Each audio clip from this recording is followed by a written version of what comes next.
श्रीपाल मैना सुंदरी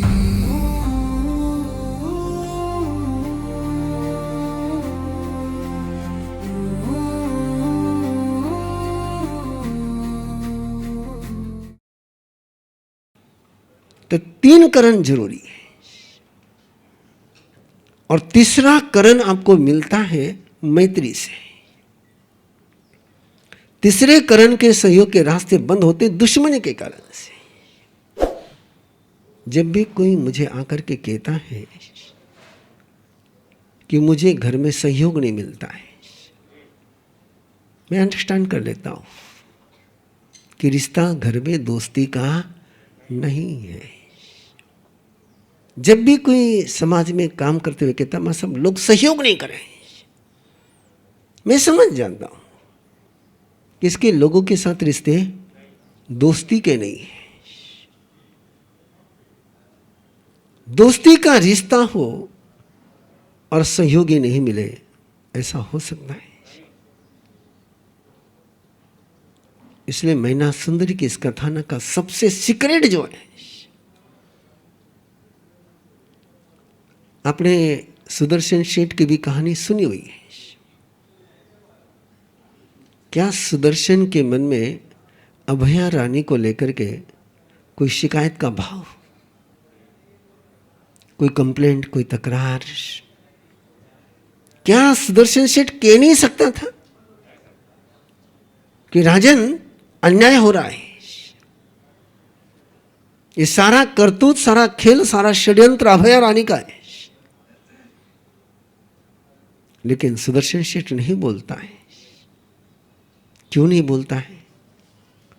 कहानी आपकी सुनी हुई है ना, क्यों नहीं बोलता है? कहानी सुनी हुई है, नहीं सुनी हुई? सुनी हुई है। सुदर्शन सेठ ने अभय रानी को जवाब क्या दिया था कि आप मेरी मां के समान हो, आप कौन हो? मेरी मां हो। और कोई बेटा अपनी मां पर लांछन लगा सकता है क्या? कोई बेटा अपनी मां को सजा हो, ऐसा काम बेटा कर सकता है क्या? हम बोल देते हैं लेकिन जी नहीं पाते हैं। इसलिए मैना सुंदरी प्रणाम कर रही है। अरे मैना सुंदरी प्रणाम नहीं करती, ऐसी ही चली जाती, तो क्या अगला सारा खेल हो पाता है? जहां से चली वहां आशीर्वाद लिए बिना चल गई। क्यों हम परमात्मा बार बार कहते हैं कि प्रोटोकॉल का फॉलो करो, घर से चलते समय अवश्य ही कहो, जिससे घर के आशीर्वाद मिल जाए। यदि बिना कहे चलती, बिना प्रणाम किए चलती, तो पिता के आशीर्वाद मिल पाते क्या है? और प्रणाम करके चल रही है,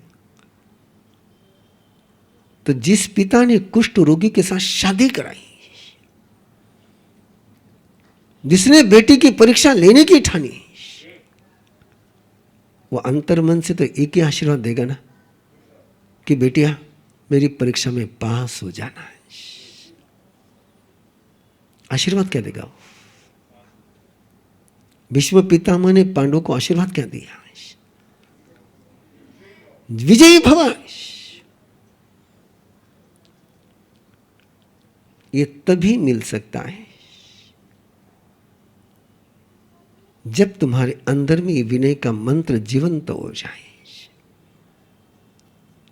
इसलिए 24 तारीख से जो अनुष्ठान शुरू होने जा रहा है, उसका पहला ही अध्याय विनय का है। और विनय की इतने डायमेंशन से, इतने आयामों से बात करी कि विनय का पूरा इंसाइक्लोपीडिया पहला अध्याय। हमें तो क्या विनय क्या लगता है, बस वंदना कर ले विनय हो गया। लेकिन विनय का कैरेक्टर क्या है, विनय के डायमेंशन क्या है, विनय कैसे जीवन में जीवंत होता है, इसके वरदान प्रभु महावीर अपने अनुत्तर देशना में सबसे पहले विनय की बात करते हैं।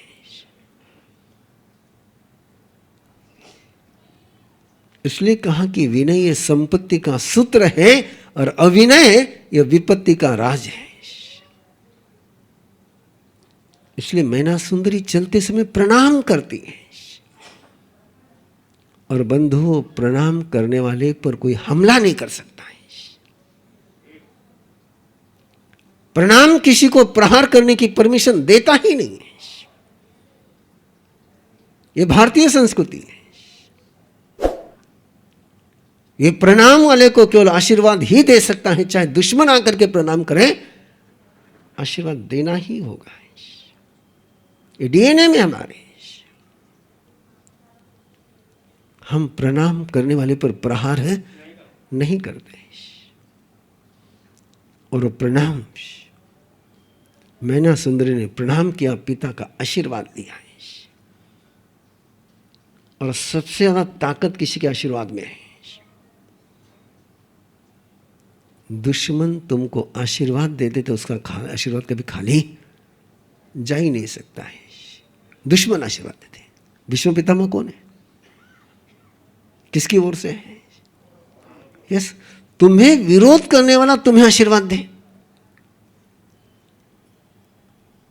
क्या सीक्रेट है? विरोध करने वाला आशीर्वाद दे तो जितना पक्का हो गया। और श्रीपाल उसको लेकर के अपने डेरे पर आता है। 700 कुष्ठ रोगियों में तो जश्न बन रहा होगा, उल्लास उमंग कि हमारे राजा को रानी मिल गई। और उस खुशी में वो लोग मग्न है। लेकिन श्रीपाल ना खुशी मना पा रहा है, ना गम कर पा रहा है। सहृदयी व्यक्ति का चिंतन क्या होता है? नौकार मंत्र का बीज किस धरती पर फलता है? जिन पलों में जो नहीं चाहता, जो नहीं मिलना वाला था, वो मिला है। एक कुष्ठ रोगी के रूप में जीते हुए किसी राजा का दामाद होने का और मैना सुंदरी जैसी सुंदरी मिलने का श्रीपाल ने कभी सपने में भी नहीं सोचा था। और ऐसी उपलब्धि हो गई है। और ऐसी उपलब्धि पर श्रीपाल सहृदय और रात्रि के समय में मैना सुंदरी से कहता है कि मेरे स्पर्श से तुम्हें भी कुष्ठ रोग हो जाएगा।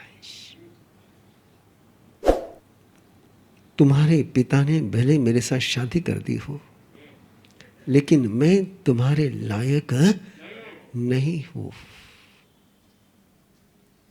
मैं तुम्हारे योग्य नहीं हूं।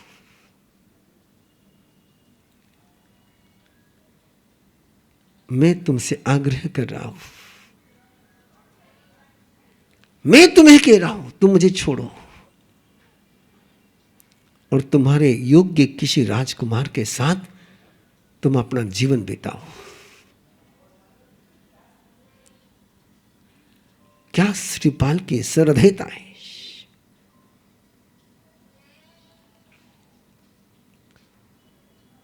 जो मिल नहीं सकता वो मिलने के बाद छोड़ने का मन हो जाना, यही श्रीपाल का कैरेक्टर है।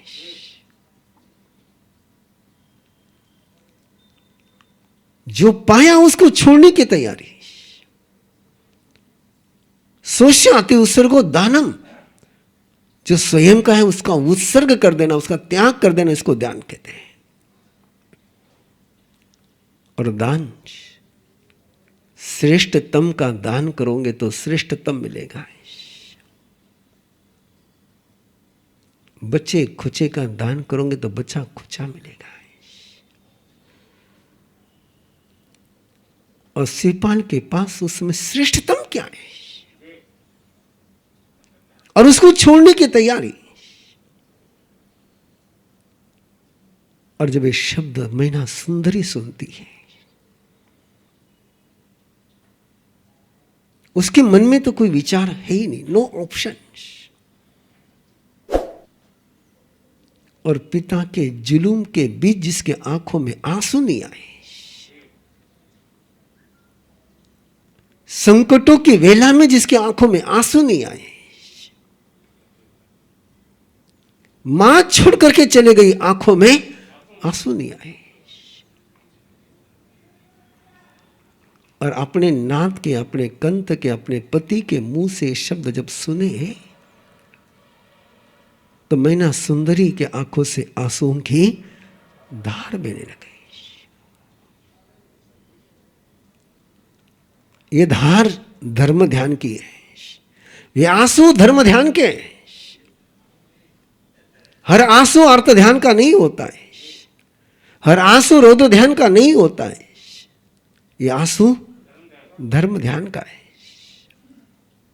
और श्रीपाल को कहती है, चदारी मंगलम मरियंता मंगलम सिद्धा मंगलम साहू मंगलम केवली पन्नतो धम मंगलम चदारी लघुत्तमा रिहंता लघुत्तमा सिद्धा लघुत्तमा साहू लघुत्तमा केवली पन्नतो धम्मो लघुत्तमा चत्तारी शरणं प्रवज्झामि हरिहंते शरणं प्रवज्झामि सिद्धे शरणं प्रवज्झामि साहू शरणं प्रवज्झामि केवली पन्नतम धम्मम शरणं प्रवज्झामि। चार मंगल, चार उत्तम, चार शरणा, दुख हरना, सुख करना, और न शरणा कोई, जो भव्य प्राणी करे आराधन, अक्षय अमर पदोय।